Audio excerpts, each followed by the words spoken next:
Everything we as human beings have created on this planet was essentially first created in our minds. All that you see, which is human work on this planet, first found expression in the mind, then it got manifested in the outside world. The wonderful things that we have done on this planet and the horrible things that we have done on this planet, both have come from the human mind. So if we are concerned as to what we create in this world, it's extremely important that first of all we learn to create the right things in our mind, how we keep our minds. If we do not have the power to keep our minds the way we want it, what we create in the world is also going to be very accidental and haphazard. So learning to create our minds the way we want is the basis of creating the world the way we want. There is a wonderful story in the yogic lore. On a certain day, a man took a walk. He went for a long walk. Accidentally, unawares, he walked into paradise. Fortunate, isn't he? He just took a walk and he landed up in paradise. After this long walk, he felt little tired. So he thought, oh, I'm tired, I wish I could rest somewhere. He looked around, there was a nice tree, underneath which there was very cushiony grass. So it was inviting. He went and put his head down there and slept. After a few hours he woke up, well rested, and he thought, oh, I'm well rested, but I'm feeling hungry, I wish I had something to eat. And he thought about all the nice things that he ever wanted to eat in his life. And instantly, all those things appeared in front of him. You need to understand, the service is like that.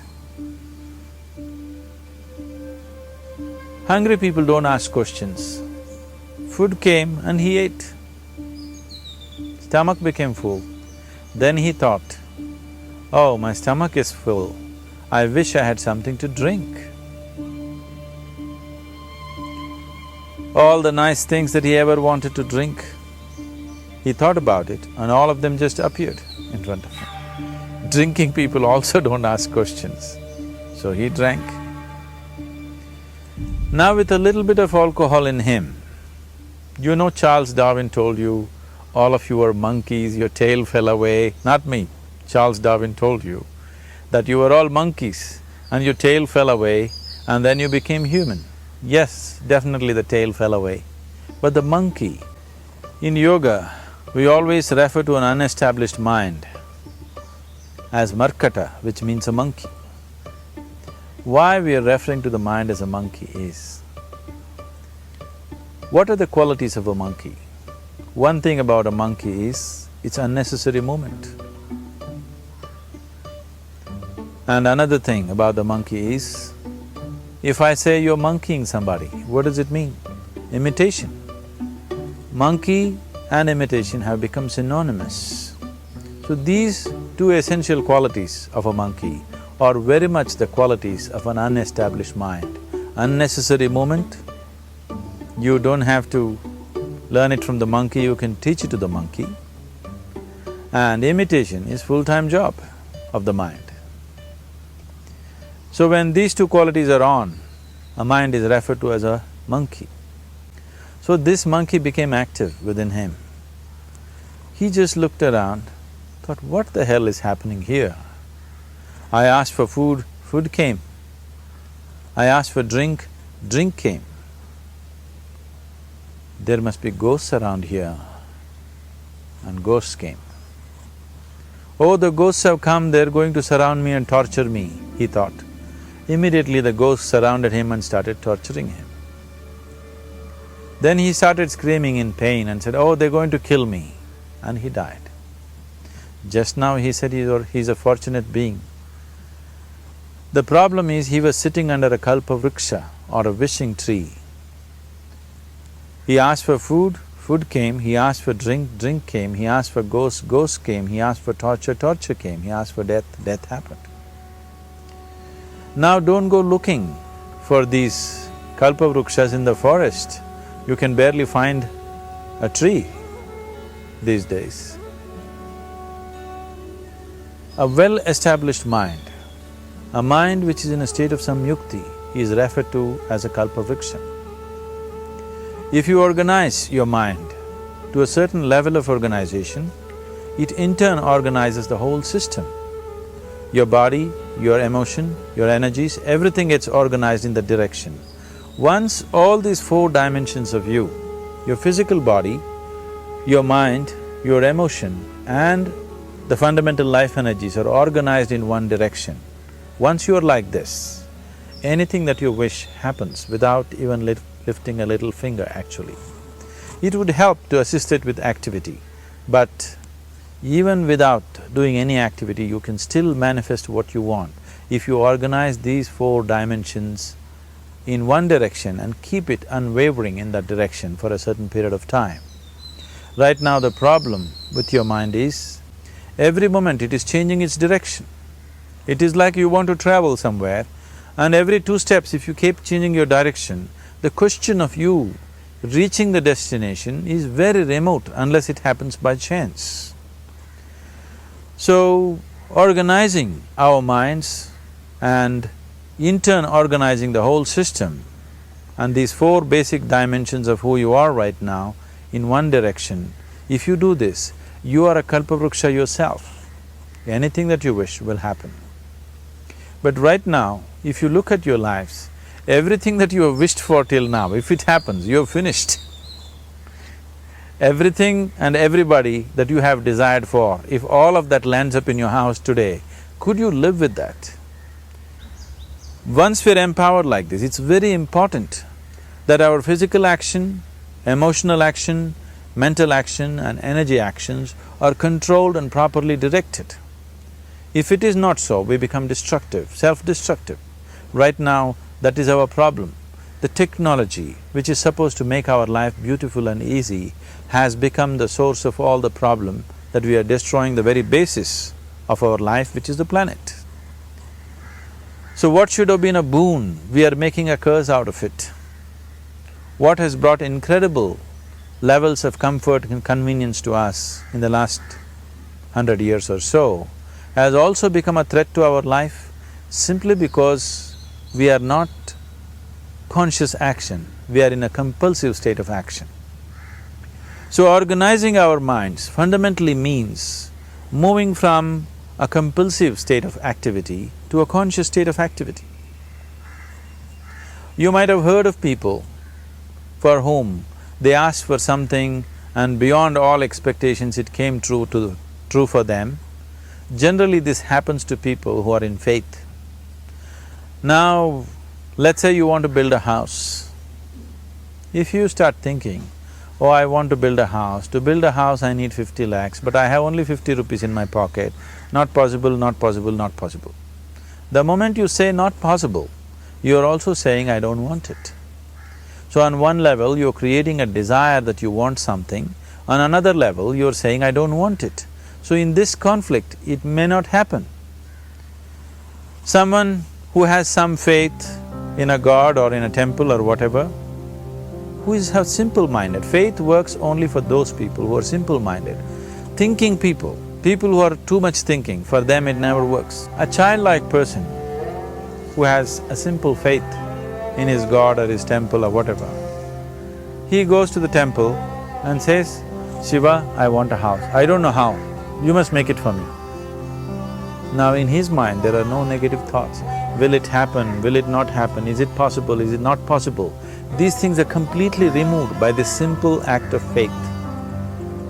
Now he believes Shiva will do it for him and it will happen.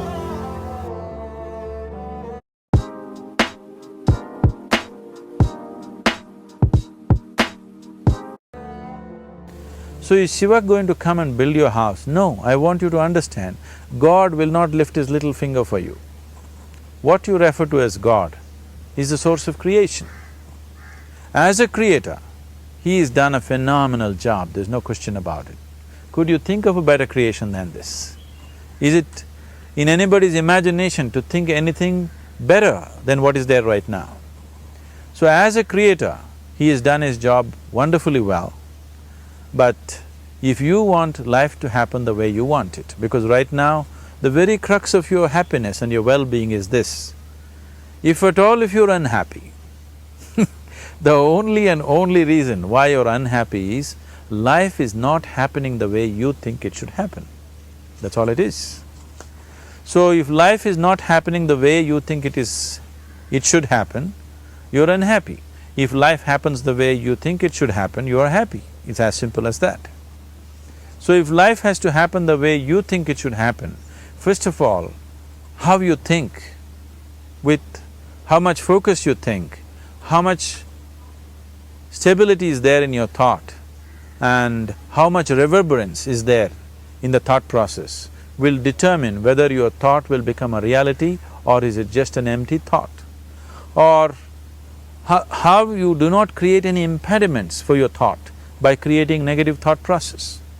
This possible is something possible or not possible is destroying humanity. What is possible and not possible is not your business, it's nature's business. Your business is just to strive for what you want.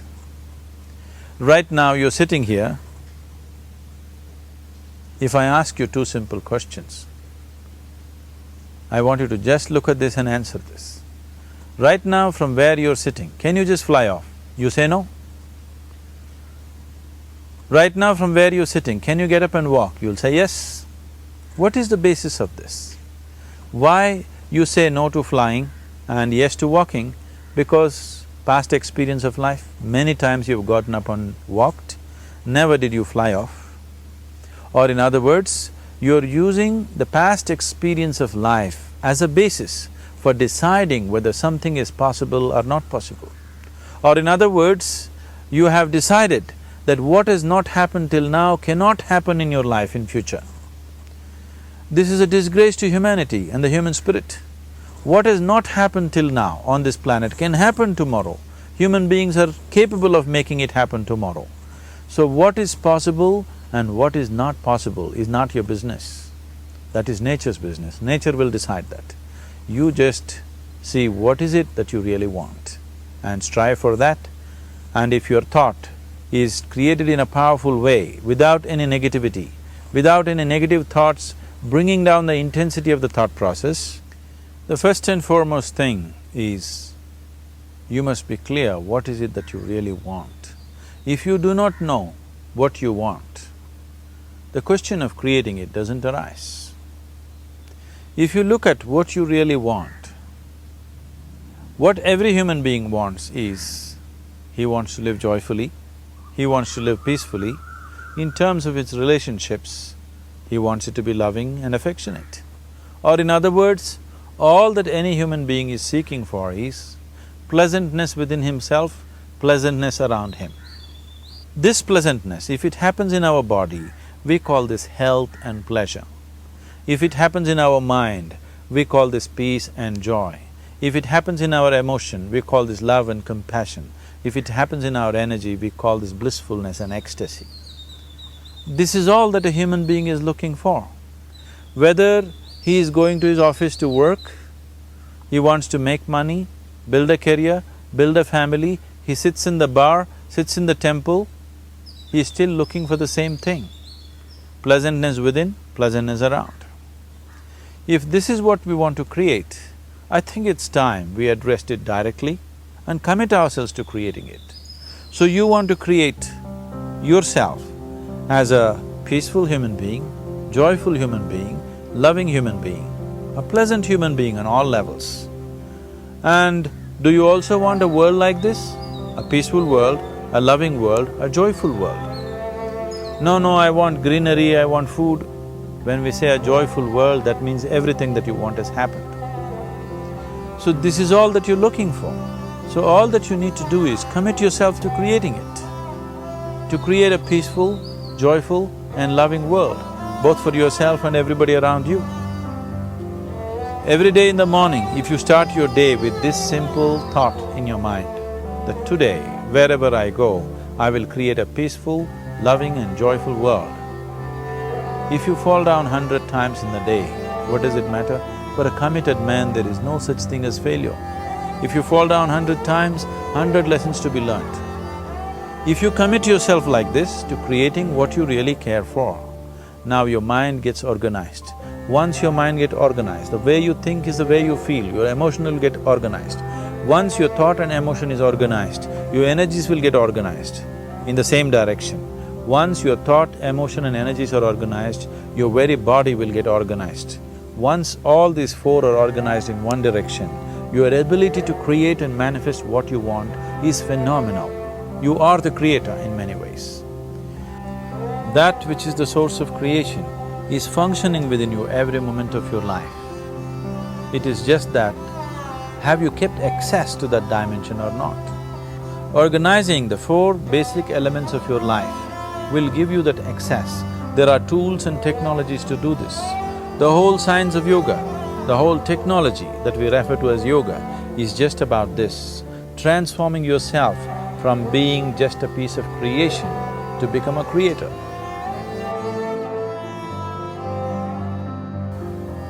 It is my wish and my blessing that every human being in this world should have this access to the source of creation within himself so that he can function here as a creator, not just as a piece of creation.